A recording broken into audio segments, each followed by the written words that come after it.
ಎಲ್ಲರಿಗೂ ನಮಸ್ಕಾರ, welcome back to my channel. ನಾನಿವತ್ತು ಬ್ರೇಕ್ಫಾಸ್ಟ್ಗೆ ಒಂದೊಳ್ಳೆ ರೆಸಿಪಿ ತೋರಿಸ್ತಾ ಇದ್ದೀನಿ. ಈ ರೆಸಿಪಿನ ಪೂರ್ತಿಯಾಗಿ ನೀವು ಕೂಡ ನೋಡಿ. ಇನ್ ಕೇಸ್ ಏನಾದರೂ ಇಷ್ಟ ಆಗಿದ್ರೆ ಪ್ಲೀಸ್ ಒಂದು ಲೈಕ್ ಮಾಡಿ, ಹಾಗೆ ಶೇರ್ ಮಾಡಿ. ನಾನಿವತ್ತು ಅವಲಕ್ಕಿ ಒಗ್ಗರಣೆ ಮಾಡ್ತಾ ಇದ್ದೀನಿ. ತುಂಬಾ ರುಚಿಯಾಗಿರುತ್ತೆ. ಕೆಲವ್ರಿಗೆ ಅವಲಕ್ಕಿ ಒಗ್ಗರಣೆ ಅಂದರೆ ಇಷ್ಟ ಆಗಲ್ಲ, ಏಕೆಂದರೆ ಒಂಥರ ಅದು ತಿನ್ನೋದಕ್ಕೆ ಆಗೋದಿಲ್ಲ ಅಂತ ಅಂದ್ಬಿಟ್ಟು ಕೆಲವರು ಇಷ್ಟಪಡಲ್ಲ.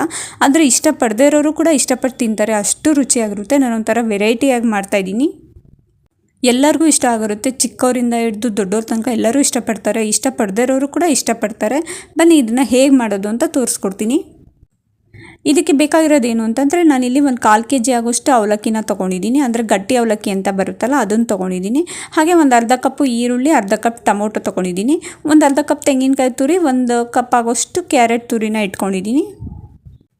ಹಾಗೆ ಒಂದು ನಿಂಬೆಹಣ್ಣಿನ ಪೂರ್ತಿಯಾಗಿ ರಸ ಹಿಂಡಿಟ್ಕೊಂಡಿದ್ದೀನಿ. ಒಗ್ಗರಣೆಗೆ ಇಲ್ಲಿ 6 ಮೆಣಸಿನ್ಕಾಯಿನ ಮದ್ದಿಗೆ ಸೀಳ್ಬಿಟ್ಟು ಇಟ್ಕೊಂಡಿದ್ದೀನಿ. ಹಾಗೆ 1 ಕಡ್ಡಿ ಫ್ರೆಶ್ ಕರ್ಬೇವಿನ ಸೊಪ್ಪನ್ನ ಇಟ್ಕೊಂಡಿದ್ದೀನಿ. ಇವಾಗ ತೆಗೆದಿಟ್ಕೊಂಡಿದ್ನಲ್ಲ ಅವಲಕ್ಕಿ, ಅದನ್ನು ನೀಟಾಗಿ ವಾಶ್ ಮಾಡಬೇಕು. ಒಂದು 3ರಿಂದ 4 ಸತಿ ವಾಶ್ ಮಾಡಿ, ಏಕೆಂದರೆ ಅದರಲ್ಲಿ ಏನೇ ಧೂಳಿದ್ರೂ ಹೊಟ್ಟೋಗುತ್ತೆ. ವಾಶ್ ಮಾಡಿದ್ದಾದಮೇಲೆ ನಾನಿಲ್ಲಿ ಸ್ವಲ್ಪ ರುಚಿಗೆ ತಕ್ಕಷ್ಟು ಉಪ್ಪಲ್ಲ, ಸ್ವಲ್ಪ ಅಂತಂದರೆ ನಾವು ಎಷ್ಟು ಉಪ್ಪು ಬಳಸ್ತೀವೋ ಅದರಲ್ಲಿ ಒಂದು 0.5% ಉಪ್ಪು ಸೇರಿಸ್ತಾ ಇದ್ದೀನಿ. ಹಾಗೆ ಒಂದು ಅರ್ಧ ಚಮಚ ಆಗೋಷ್ಟು ಅರಿಶಿನ ಸೇರಿಸ್ಬಿಟ್ಟು ನೀಟಾಗಿ ಈ ರೀತಿಯಾಗಿ ಕಲಸಿಟ್ಕೊತಾ ಇದ್ದೀನಿ. ಅದು ಅವಲಕ್ಕಿ ನೆನೆಯೋಷ್ಟರಲ್ಲಿ ಈ ಕಡೆ ಒಗ್ಗರಣೆ ಮಾಡ್ಕೊಂಬಿಡ್ಬೋದು. ಅಂದರೆ ಒಗ್ಗರಣೆ ಮಾಡ್ತಾನೆ ಅವಲಕ್ಕಿ ನೆಂದೋಗಿರುತ್ತೆ.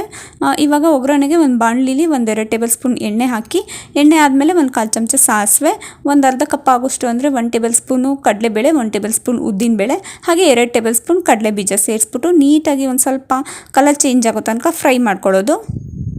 ಅದಾದಮೇಲೆ ನಾವು ಇವಾಗ ತೆಗೆದಿಟ್ಕೊಂಡಿದ್ವಲ್ಲ ಹಸಿಮೆಣ್ಸಿನ್ಕಾಯಿ ಮತ್ತು ಕರ್ಬೇವಿನ ಸೊಪ್ಪನ್ನ, ಅದನ್ನು ಕೂಡ ಸೇರಿಸ್ತಾ ಇದ್ದೀನಿ. ಅದಾದಮೇಲೆ ಈರುಳ್ಳಿ ಸೇರಿಸ್ತಾ ಇದ್ದೀನಿ. ಈರುಳ್ಳಿ ಮತ್ತು ಟೊಮೊಟೊನ ಅದೆರಡೂ ಕೂಡ ನೀಟಾಗಿ ಒಂದು ಸ್ವಲ್ಪ ಕಲರ್ ಚೇಂಜ್ ಆಗೋ ತನಕ ಫ್ರೈ ಮಾಡ್ಕೊಳ್ಳೋದು ಅಷ್ಟೇ.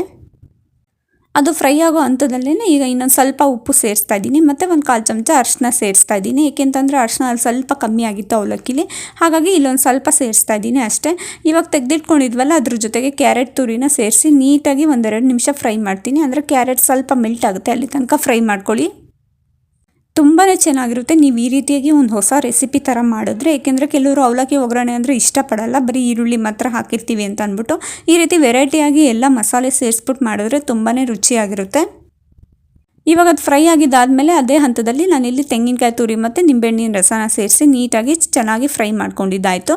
ಅದಾದಮೇಲೆ ಇವಾಗ ನಾವು ಅವಲಕ್ಕಿ ರೆಡಿ ಮಾಡಿ ಇಟ್ಕೊಂಡಿದ್ವಲ್ಲ ಅದನ್ನು ಕೂಡ ಸೇರಿಸ್ತಾ ಇದ್ದೀನಿ.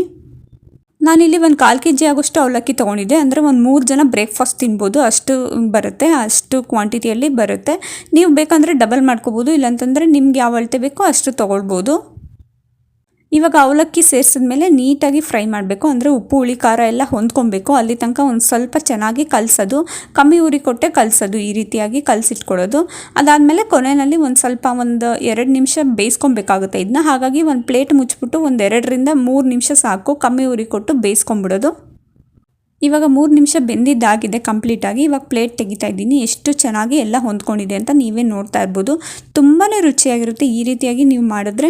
ಕೆಲವ್ರಿಗೆ ಅವಲಕ್ಕಿ ಒಗ್ಗರಣೆ ಮೊದಲೇ ಹೇಳಿದಾಗೆ ಕೆಲವ್ರಿಗೆ ಇಷ್ಟ ಆಗಲ್ಲ, ಬರೀ ಈರುಳ್ಳಿ ಮಾತ್ರ ಹಾಕಿರ್ತೀವಿ ಅಂತ ಅಂದ್ಬಿಟ್ಟು ಈ ರೀತಿ ಟೊಮೊಟೊ, ಕ್ಯಾರೆಟ್ ತುರಿ, ಕಡಲೆಬೇಳೆ, ಉದ್ದಿನಬೇಳೆ ಎಲ್ಲ ಹಾಕಿ, ತೆಂಗಿನಕಾಯಿ ತುರಿ ಎಲ್ಲ ಹಾಕಿ ಮಾಡೋದ್ರಿಂದ ತುಂಬಾ ಇಷ್ಟಪಡ್ತಾರೆ. ರುಚಿಯಾಗಿರುತ್ತೆ, ಸ್ಪೈಸಿ ಆಗಿರುತ್ತೆ.